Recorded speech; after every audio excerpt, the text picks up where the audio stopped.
अस्सलाम वालेकुम फ्रेंड। आप मेरे चैनल पर पहली बार आए हैं तो मेरे चैनल को ज़्यादा से ज़्यादा सब्सक्राइब करें, लाइक और शेयर कमेंट करें। सब्सक्राइब करके मुझे सपोर्ट करें। बेल आइकन का बटन दबाना ना भूलें ताकि आने वाली वीडियो की नोटिफिकेशन आप तक पहुंच सके। शुक्रिया। मेरा नाम अमित है। मैं आज ऑफिस से आया तो मुझे मेरी पत्नी का फ़ोन आया कि हम सब शादी में जा रहे हैं। मेरे माता पिता और पत्नी तीनों एक शादी में गए थे। मैं घर पहुंचा। पड़ोस से चाबी लेकर मैंने गेट खोला। खाना मैं बाहर से खाकर आया था। मैं कपड़े बदलकर अपने बेड पर बैठकर एक किताब पढ़ने लगा। घर पर किसी के ना होने का सबसे बड़ा फायदा यही होता है कि आप शांति से किताब पढ़ सकते हैं। मैं किताब पढ़ ही रहा था कि मुझे खिड़की पर कोई साया दिखाई दिया। इतनी रात में कौन आ सकता है? कहीं कोई चोर तो नहीं जो बंद घर समझकर चोरी करने की फिराक में हो। मैं यही सोच रहा था। फिर मैंने उठकर कमरे की लाइट ऑन की।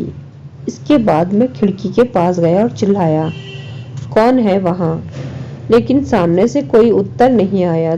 तो मैंने डरते डरते खिड़की खोलकर देखा। तभी मैंने देखा कि एक आदमी बाहर की ओर भाग रहा है। मैं जल्दी से मेन गेट खोलकर बाहर आया, लेकिन तब तक वह काफी दूर जा चुका था। अब मुझे पूरा यकीन हो चुका था कि वह चोर ही था, लेकिन अब तो वह जा चुका था।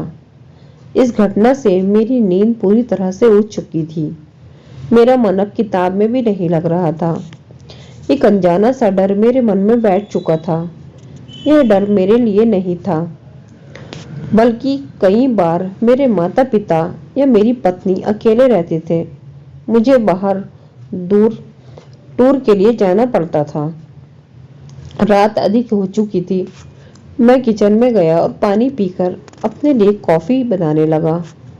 तभी मुझे किसी के चलने की आहट सुनाई दी, जो कि मेरे बेडरूम से आ रही थी।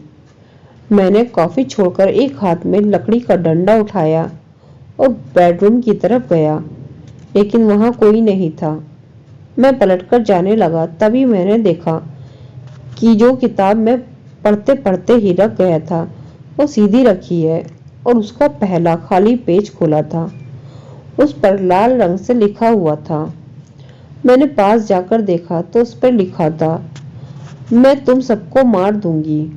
यह पढ़ते ही मेरे हाथ से किताब छूट गई। मैंने इधर उधर देखा, वहां कोई नहीं था। वह खिड़की अब भी खुली थी जिसे मैंने ही खोला था। मैंने जल्दी से जाकर खिड़की बंद कर दी। मेरे दिल की धड़कन बहुत बढ़ गई थी। मैंने पलंग के नीचे, अलमारी में, हर जगह देखा, लेकिन मुझे कोई नजर नहीं आया। आखिर ये किसने लिखा और यहाँ क्यों? यही सब सोचकर मैं घबरा रहा था। मेरे हाथ पैर ठंडे पड़ गए थे। एक बार लगा कि यह मेरा वहम होगा, लेकिन किताब सामने थी और किसी के चलने की आहट मैंने खुद सुनी थी। मैं जल्दी से किचन में गया और अपनी कॉफी उठा लाया और बेड पर बैठकर कॉफी पीने लगा। कॉफी पीते पीते मैंने किताब उठाकर उस लिखे हुए को हाथ से छूकर देखा तो मेरे हाथ से कॉफी का मग छूटकर फर्श पर गिर गया। मैंने जैसे ही उस लिखे हुए हाथ फेरा, मुझे एहसास हो गई ये तो किसी के खून से लिखा गया है, जो कि अभी ठीक से सूखा नहीं था और कुछ खून मेरे हाथ पर भी लग गया था। मैं जोर से चिल्लाने लगा, कौन है? सामने आ जाओ, कौन है? मुझे मारना चाहता है। लेकिन कोई जवाब नहीं मिला। मैं थक कर पास पड़े सोफे पर बैठ गया। मैंने सामने दीवार पर लगी घड़ी की ओर देखा तो उसमें 3 बज रहे थे। मैंने घबराकर इधर उधर का चक्कर लगा रहा था। इसी तरह सुबह के 5 बज गए। बाहर थोड़ा दिन निकल आया। मैं बेड पर आंखें बंद किए लेटा था। तभी फोन की घंटी बजी। दूसरे और मेरी पत्नी थी। सुनो जी, हम निकल चुके हैं, बस आधे घंटे में घर पहुंच जाएंगे। मैंने फोन रखकर जल्दी से कॉफी का मग समेटा, फर्श को साफ किया और उस किताब को बंद करके सामने अलमारी में रख दिया। मैं किसी को कुछ बताना नहीं चाहता था। 1 घंटे बाद मेरे माता पिता और पत्नी तीनों आ गए। सभी बाहर सोफे पर बैठकर बातें करने लगे, जैसे शादी में क्या हुआ, कौन कौन आया। मैं बेमन से सबकी बातें सुन रहा था। तभी मेरी मम्मी ने मुझे टोका। क्या बात है अमित, कुछ परेशान दिख रहे हो, तेरी आंखें भी लाल हो रही है, क्या रात को सो नहीं पाया? मैंने मुस्कुराते हुए कहा, नहीं मम्मी, ऐसी कोई बात नहीं है। मैं रात तक किताब पढ़ता रहा, नींद नहीं आ रही थी। मेरी पत्नी आशा ने कहा, मैं सबके लिए चाय बनाकर लाती हूँ, फिर आराम कर लेना, आज तो आपकी छुट्टी है।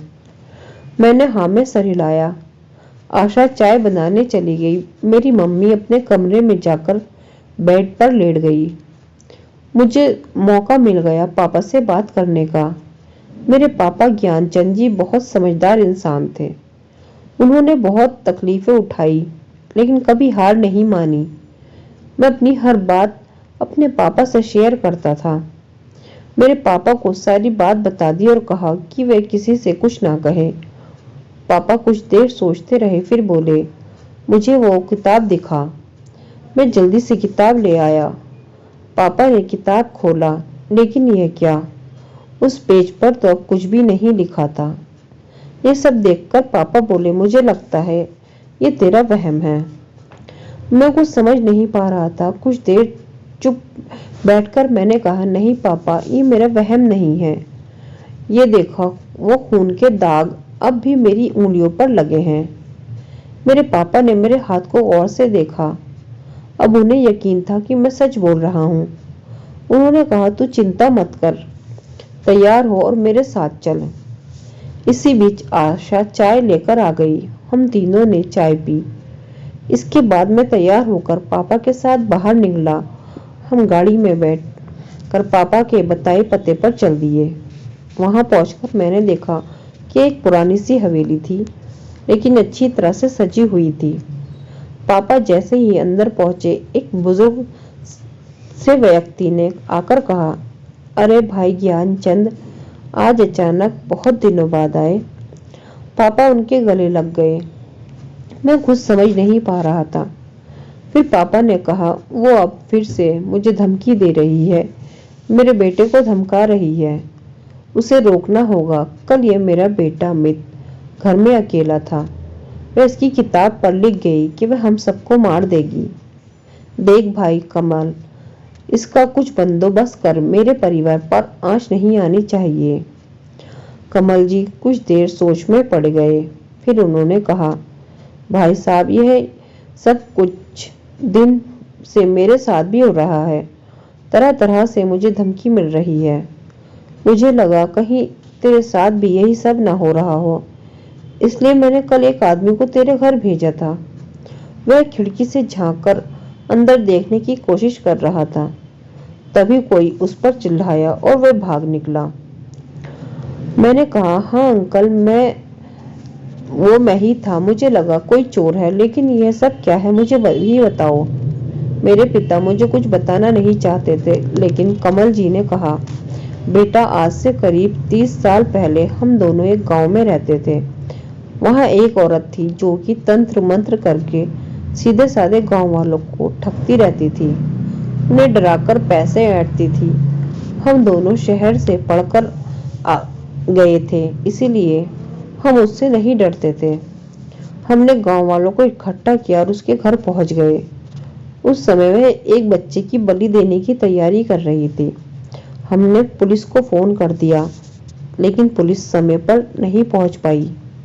इधर गांव वाले उससे पहले ही गुस्सा थे। जब उन्होंने उस बच्चे को देखा तो वहां लेटा था। उसके मुंह पर सिंदूर लगा हुआ था और पास ही में एक तलवार रखी थी। यह देखकर गांव वालों ने उस पर हमला कर दिया। हम गांव वालों को रोकते रहे कि इसे सजा कानून देगा, लेकिन हमें सबने पकड़ लिया और फिर उसी तलवार से उसे मौत के घाट उतार दिया। मरते मरते उसने हम दोनों की ओर देखकर कहा, जैसे मैं आज तड़प कर मर रही हूँ, ऐसे ही तुम दोनों का परिवार मरेगा। उसके बाद हम दोनों शहर चले आए। अपने अपने मकान में काम में व्यस्त हो गए, शादी हो गई, बच्चे हो गए, हम इसको भूल गए। लेकिन समय समय पर वह गांव से खबरें आती रहती थी कि जिन 2 लोगों ने उसे तलवार से मारा था, उनकी लाश कुछ दिन बाद पेड़ से लटकी मिली। हम दोनों डर गए, लेकिन किसी को कुछ नहीं बताया। आज 30 साल बाद लगता है कि उसकी आत्मा को हमारे बारे में पता लग गया है। बेटा, तू चिंता मत कर, हम इसका कुछ ना कुछ इंतजाम कर लेंगे। यह सुनकर मेरे होश उड़ गए। इतना सब कुछ छुपा था। इस सब के पीछे मैं सोच में पड़ गया। वहां कुछ देर बातें करके मैं पापा के साथ घर आ गया। रास्ते में पापा ने किसी को कुछ न बताने की कसम मुझे दे दी। अचानक मेरा परिवार इतने बड़े संकट में पड़ गया जिससे हमारा कोई कसूर नहीं था। यह सोच सोचकर मेरा हाल बेहाल होता जा रहा था। घर आकर मैं सोने चला गया। अगले दिन मैं ऑफिस गया और जाते समय पापा को हिदायत दी कि वह घर पर ही रहे। ऑफिस के सारे काम निपटाकर मैं शाम होते ही घर आ जाता था। रात को जागता रहता था।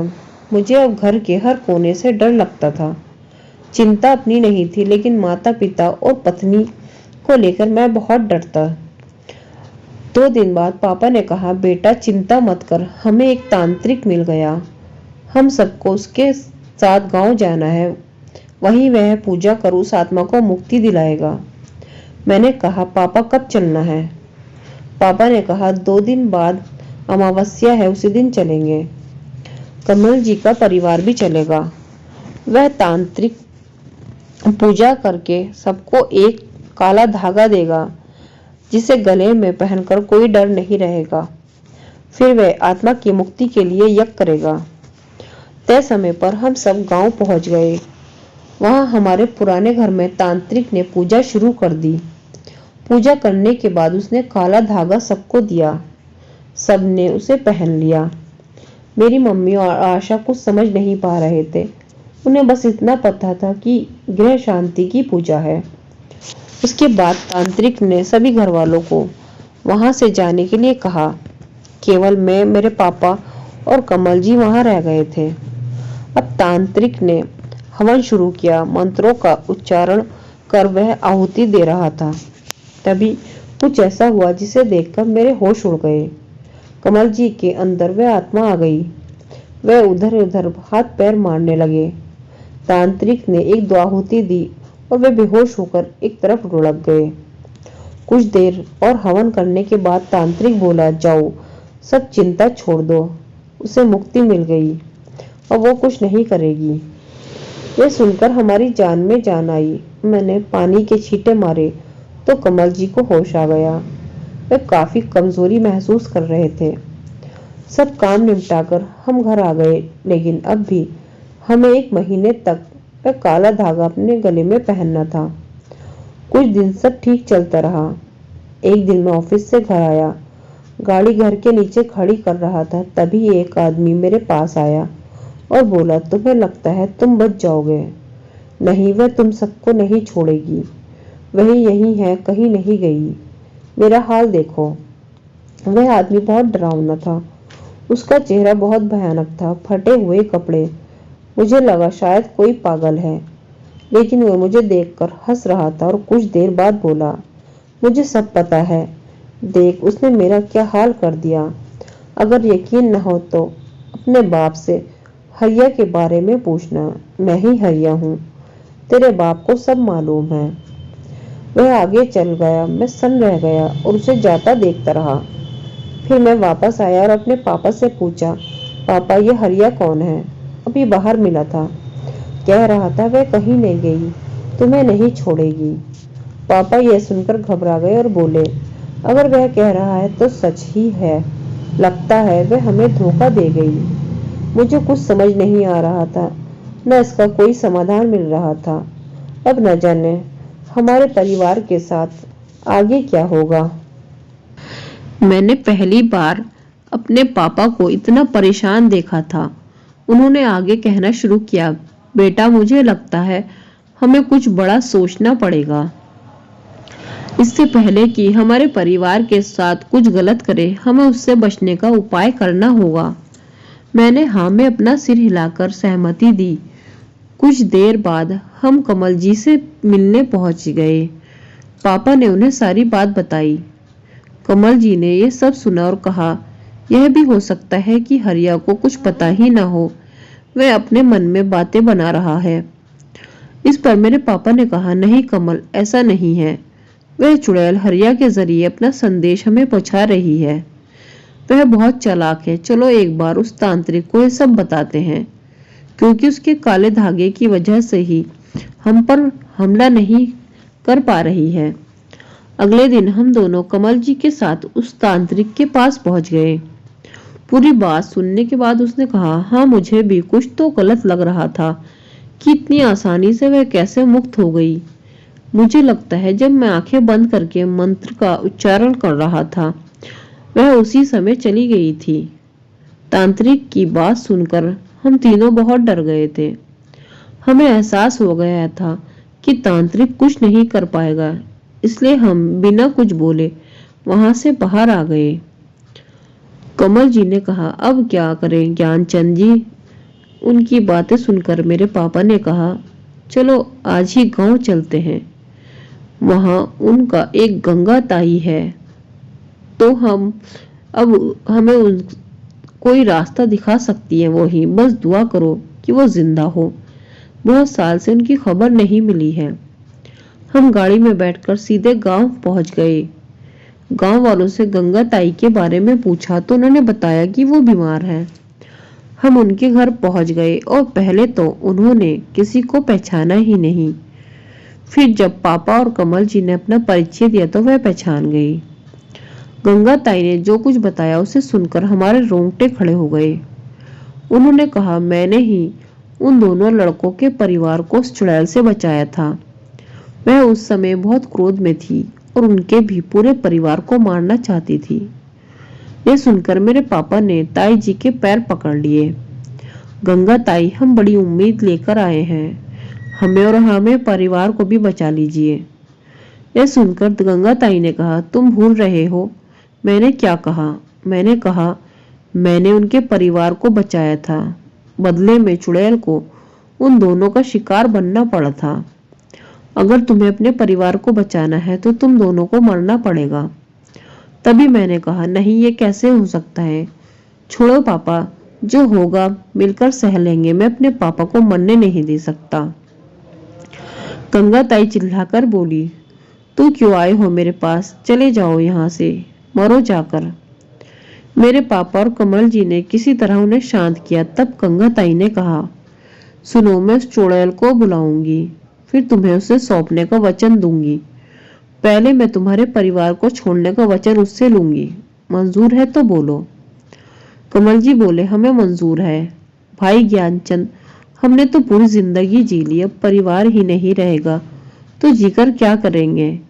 अपने परिवार के लिए हमें अपने प्राण दे देने चाहिए। पापा ने भी हाँ में सर हिलाकर उनका समर्थन किया। मैं कुछ बोल नहीं पा रहा था, लेकिन मेरा मन छटपटा रहा था। मैं अपने पापा को खोना नहीं चाहता था। 2 दिन बाद का समय निश्चित हुआ। हमें अपने परिवार के साथ वहां आना था। रात के समय चुड़ैल को बुलाया जाएगा। घर पहुंचकर मेरे पापा ने सारी बात अपनी मम्मी और आशा को बता दी। ये सुनकर उनका रो रो कर बुरा हाल हो गया। पापा उन्हें समझा रहे थे, लेकिन मेरी मम्मी बार बार बेहोश हो जाती थी। उनसे यह सदमा बर्दाश्त नहीं हो रहा था। 2 दिन बाद हम तय समय पर कमल जी और उनके परिवार के साथ गांव पहुंच गए। गंगा ताई ने वहां कुछ तंत्र मंत्र का सामान इकट्ठा किया था। कुछ देर बाद उन्होंने कुछ मंत्र बोलने शुरू किए। कुछ ही देर में हमें एहसास हो गया कि कोई शक्ति हमारे पास आसपास भटक रही है। गंगा ताई ने उसे ललकार कर कहा, क्यों इन्हें परेशान कर रही है? इन्होंने तो तुझे नहीं मारा, तेरा बदला पूरा हो गया, छोड़ दे इनको। उस परछाई ने हंसते हुए कहा, तू इन्हें नहीं बचा पाएगी, मैं इन सबको मार दूंगी। गंगा ताई बोली, इनके परिवार को छोड़ दे, बदले में मैं इन दोनों को तुझे सौंप दूंगी। परछाई बोली, ठीक है, मैंने तेरी बात मान ली, इन्हें मेरे हवाले कर दे। गंगा ताई ने कहा, जाओ तुम दोनों उस खेत में चले जाओ, मैं इससे ज्यादा कुछ नहीं कर सकती। मुझे बहुत गुस्सा आ रहा था। मैंने चिल्लाते हुए कहा, हिम्मत है तो मुझे मार के दिखा, इन बुजुर्गों पर क्या अपनी शक्ति दिखा रही है। गंगा ताई ने कहा, ज्ञानचंद रोक अपने बेटे को, नहीं तो ये भी जान से जाएगा। इसे पता नहीं वो कितनी शक्तिशाली है। मेरे पापा मेरे पास आए और अपने हाथ से मेरा मुंह बंद कर दिया और बोले, इसे माफ कर दे, ये बच्चा है, मैं मरने के लिए तैयार हूँ। फिर मेरे पापा ने कहा, बेटा सबका ध्यान रखना, मैं तेरा साथ यहीं तक था, अब मेरे जाने का समय आ गया है। मैंने आज तक कभी हिम्मत नहीं हारी, तो भी हिम्मत से काम लेना। ये सब देखकर मेरी माँ बेहोश हो गई। मेरी पत्नी आशा रो रही थी और माँ को संभाल रही थी। कुछ ही देर में कमल जी मेरे पापा को साथ लेकर उस खेत में चले गए। कुछ देर वो हमें दिखाई दिए, फिर आंखों से ओझल हो गए। उनके जाते ही उनका परिवार, हम सब रोने लगे। गंगा ताई ने कहा, तुम लोगों के कारण ही उन्होंने कुर्बानी दी है। अब तुम यही सुबह तक इंतजार करो, सुबह ही हम खेत में जाएंगे। हम वहीं बैठकर सुबह होने का इंतजार करते रहे। सुबह होते ही मैं और कमल जी का बेटा दोनों दौड़कर खेत में पहुंच गए। तब तक गांव वाले भी इकट्ठा हो गए थे। वहां जाकर देखा तो मेरे पिता और कमल जी दोनों की लाशें पड़ी थी। उनके शरीर पर कई जगह घाव के निशान थे, जिनसे खून निकलकर जमीन पर पड़ा सूख गया था।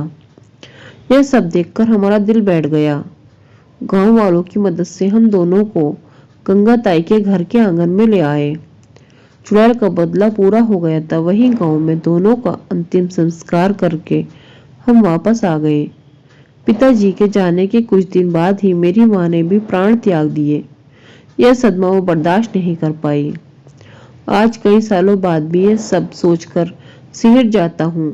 आज भी मेरा मन करता है कि उस चुड़ैल से बदला लूं, लेकिन ये सब शायद हमारे वश में नहीं है। फ्रेंड्स, आपको कहानी पसंद आई हो तो मेरे चैनल को सब्सक्राइब करें, लाइक शेयर और कमेंट करें। शुक्रिया। अल्लाह हाफिज।